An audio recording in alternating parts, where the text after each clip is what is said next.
அதாவது பட்டினி கடந்து நம்ம உடல் எடையை குறைக்கணும் அப்படிங்கிறதுக்காக பட்டினியெல்லாம் கிடக்கக்கூடாது. உடல் எடையை குறைப்பதற்கு நம்ம பட்டினியெல்லாம் கிடக்கக்கூடாது.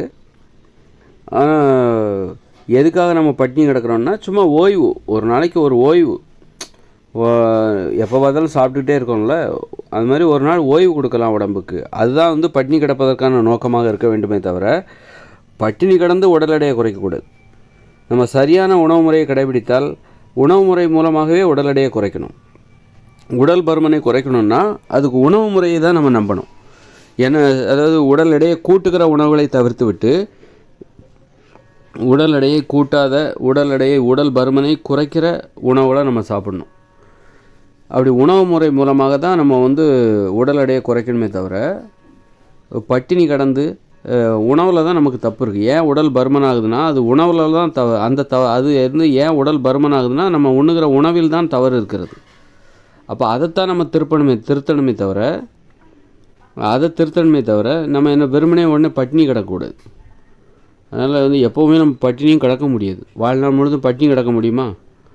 அப்போ வாழ்நாள் முழுதும் நம்ம எதை செய்வோம்? சாப்பிடுவோம். எல்லாருமே சாப்பிட தான் செய்வாங்க. யாருமே வாழ்நாள் முழுதும் பட்டினிலாம் கிடக்க மாட்டாங்க. அப்போ உடல் எடையை குறைக்கணும் அப்படின்னா உணவு முறை மூலமாக உணவு முறையில் சீர்திருத்தம் செய்து உடல் எடையை குறைக்க வேண்டும், உடல் பருமனை குறைக்க வேண்டும். அதனால் வந்து எப்போது இப்போ பட்டினிங்கிறது வந்து அது ஒரு தீர்வே கிடையாது.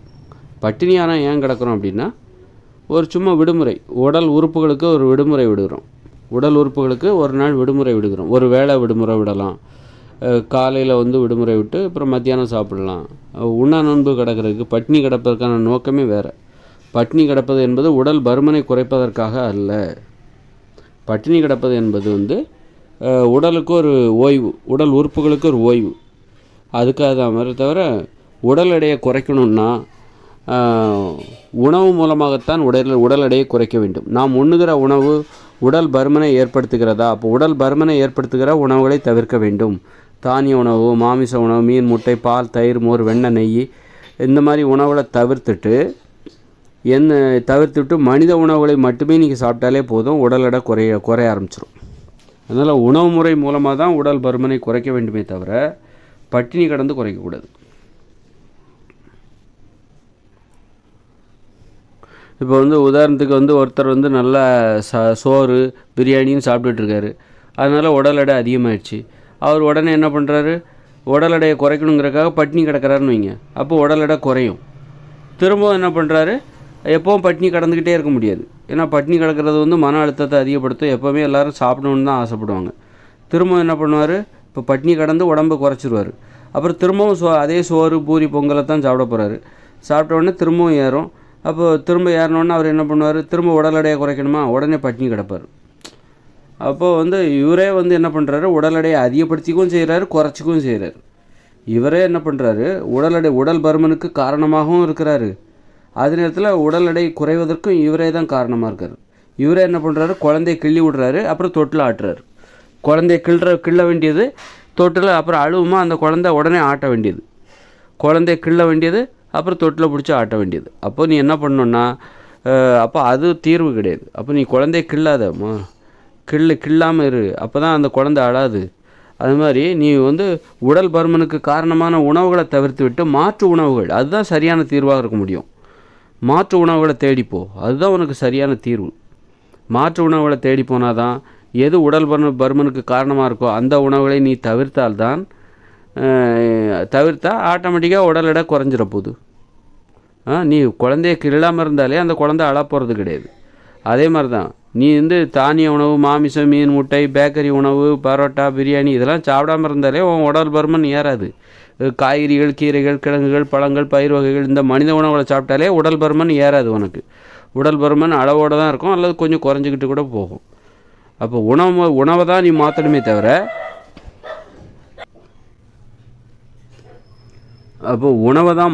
தவிர பட்டினி கிடப்பது தீர்வு அல்ல.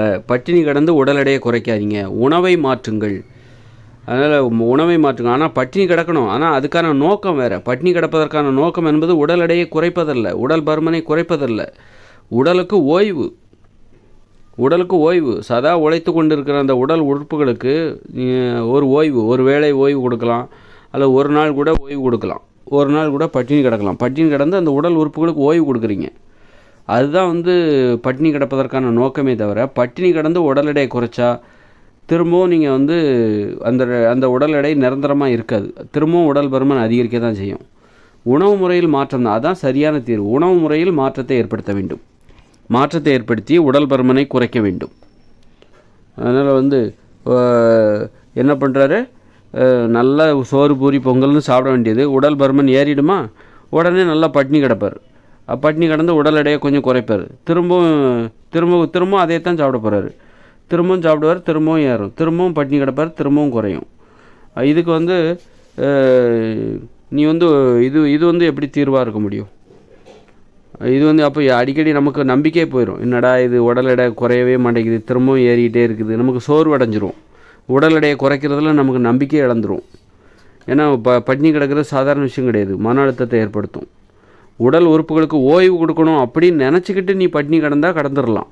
ஆனால் உடல் எடையை குறைக்கணுங்கிறதுக்காக நீ பட்டினி கிடந்தா எப்போ தான் இந்த உடல் எடை குறையுமோ அப்படின்னு நினச்சி அப்புறம் குறையும். நீ பட்டினி கிடந்தால் குறையும், அப்புறம் திரும்பவும் சாப்பிடுவேன். சாப்பாட்டில் கட்டுப்பாடாகவும் இருக்க முடியாது, அளவுக்கு அதிகமாக சாப்பிட்ருவேன். ஏற்கனவே நீ பட்டினி கிடந்த அந்த மன அழுத்தம் அதிகமாக இருக்கும்போது திரும்ப போய் சாப்பிடும்போது நிறையவே சாப்பிட தோணும். திரும்பவும் உடல் எடை குப்புன்னு ஏறிடும். அதனால் வந்து திரும்பவும் ஏறிடுமா, அப்போ திரும்பவும் குறைக்கணும். அப்படிங்கும்போது மன அழுத்தம் அதிகமாகும். என்னடா இது, ஒரு நிரந்தர தீர்வு கிடைக்கணும். நம்ம எந்த ஒரு தீர்வை தேடி போனாலும் அதில் ஒரு நிரந்தர தீர்வு இருக்கணும். போராடிக்கிட்டே இருக்கக்கூடாது, திரும்பவும் போராடிக்கிட்டே இருக்கக்கூடாது. அதனால் ஒரு நிரந்தர தீர்வு கிடைக்கணும் அப்படின்னா உணவு முறை மூலமாக உடல் பருமனை குறைக்க வேண்டும். உணவு முறையில் மாற்றத்தை ஏற்படுத்த வேண்டும். எந்த உணவை சாப்பிட்டா உடல் எடை கூடுது அந்த உணவை தவிர்த்துருங்க.